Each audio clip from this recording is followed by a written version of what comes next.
Bom dia, mais uma Manhã com Cristo iniciando. Hoje vamos ler a mensagem Compaixão Sempre, que foi publicada no Livro da Esperança, editora Comunhão Espírita Cristã, capítulo 33, referente ao Evangelho de Lucas, capítulo 6, versículo 37. Não julgueis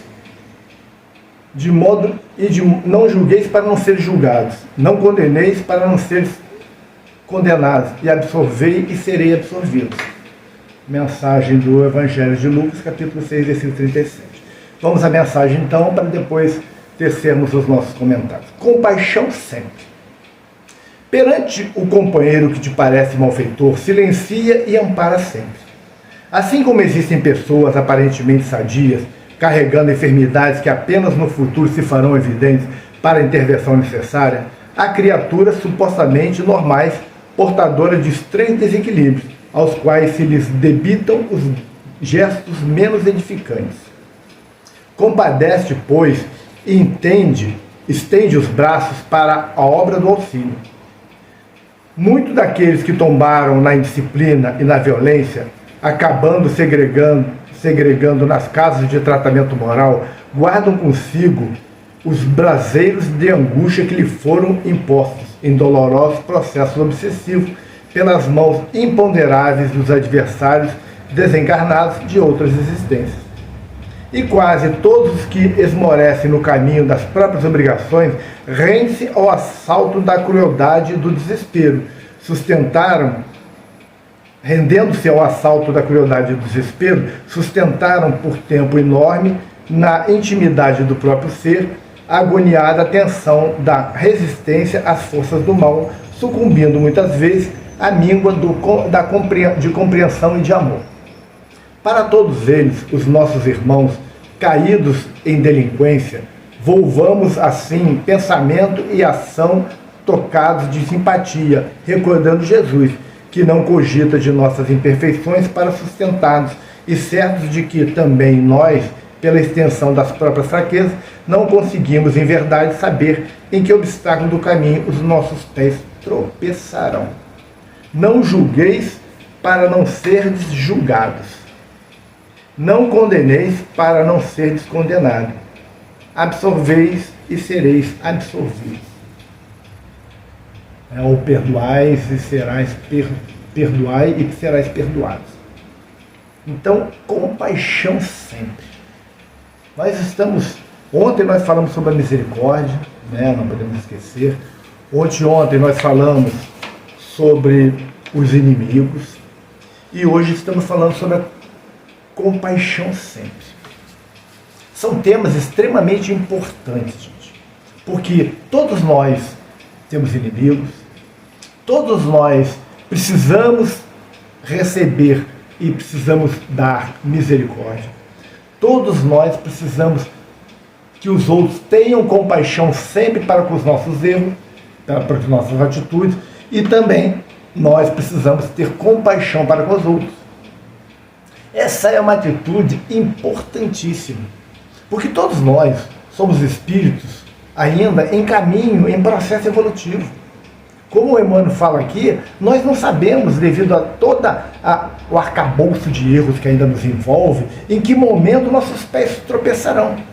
E por que então, se nós estamos sujeitos de forma ainda muito forte a tropeçar, por que não vamos perdoar, não vamos ter compaixão pelos erros do outro para quando os outros tropeçarem? Somos melhores do que os outros? Somos detentores de algum privilégio junto às esferas superiores da vida? Somos todos iguais perante Deus. O que Deus nos enxerga diferente é pelo grau de evolução que alcançamos. Ele não escolhe um em detrimento de outro. Para todos os seus filhos, Ele quer a felicidade.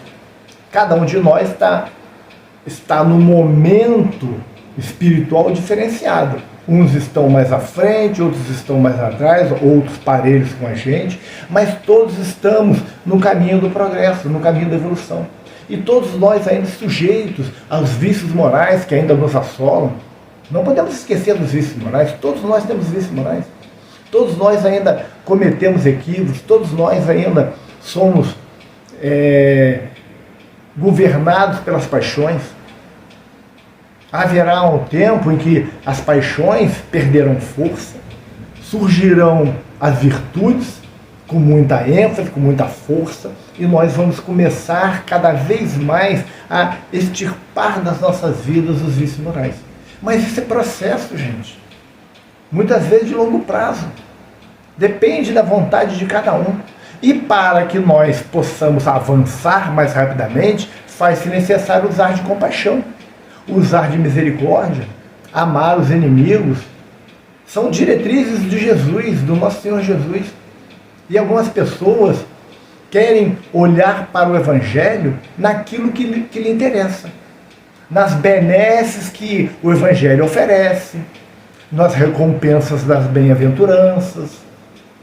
Mas quando se refere a você abrir mão de algumas atitudes em benefício do outro, a pessoa já começa a não gostar do Evangelho. Pula essas partes, vão para outras que ele possa adaptar à sua realidade. Porque é um grande problema. As pessoas, quando vê uma passagem do Evangelho que espeta na ferida, que diz ao indivíduo que ele precisa mudar, que ele precisa ter compaixão, que ele precisa amar o próximo como a si mesmo, que ele precisa amar o inimigo, que ele tem que usar de misericórdia, que ele tem que mudar a sua maneira de entender a vida, ele começa a buscar interpretações próprias ou de outros que pensam igual a ele para o Evangelho. E aí vai distorcendo o Evangelho e não consegue, de alguma forma, mostrar um progresso mais significativo. Porque fica atrelado àquelas ideias equivocadas, distorcidas do Evangelho para a sua realidade. Quando, na verdade, o Evangelho é uma diretriz do Cristo. Nós temos que entender o Evangelho como ele ali está. Ah, mas o Evangelho ele foi escrito há 2000 anos, a linguagem está desatualizada. Ok, nós temos que então levar o nosso entendimento à época e entender dentro do contexto que o Cristo viveu aquilo que ele estava falando. E aí, entendendo dentro do contexto, trazer para o contexto das nossas vidas. E não fazer adaptações. Entender dentro de um contexto. Isso é o mais importante. Por isso que quando eu faço meus estudos de quarta-feira, eu levo palavra-chave, eu digo a palavra como era no hebraico, como era no grego, falo do contexto da época, da cultura religiosa da época, o que os preceitos do judaísmo pregavam, o que os romanos faziam, para então, entendendo dentro daquele contexto o que Jesus determinou, entendendo realmente o âmago da mensagem, trazer para os nossos dias e vivenciar aquilo, dentro da realidade de hoje. Mas a mensagem tem que ser a mesma. É só levarmos para a época e contextualizarmos e entendermos o que ele disse. E aí, entendendo o que ele disse, para aquela circunstância, a gente traz para hoje e consegue viver tranquilamente o Evangelho. Isso é fundamental. Então, vamos fazer a nossa prece para que possamos encerrar amanhã com Cristo de hoje. Pai nosso que estais nos céus, santificado seja o vosso nome. Venha a nós o vosso reino. Seja feita a vossa vontade, assim na terra como nos céus. O pão nosso de cada dia nos dai hoje. Perdoai as nossas ofensas, assim como nós perdoamos a quem nos tem ofendido. Não nos deixeis cair em tentação, mas livrai-nos do mal. Amém. Se você gostou da nossa reflexão, dê seu like, compartilhe, divulgue nas suas redes sociais, faça um comentário, diga o que você achou do tema, ou dê um bom dia, boa tarde, boa noite, interaja. Porque quanto mais pessoas interagindo, mais o YouTube oferece esse conteúdo para mais pessoas. E se você não tiver inscrito, se inscreva. E observe também, porque muitas vezes o YouTube, ele não sei porque, ele tira pessoas inscritas, não sei se é algum erro de sistema, mas as pessoas deixam de estar inscritas. Observe sempre se você está inscrito. Se não tiver, clique lá em inscrever-se, acione o sininho e venha fazer parte da nossa família. Então, vamos ficando por aqui. Que Jesus nos abençoe. Até amanhã, se Deus quiser.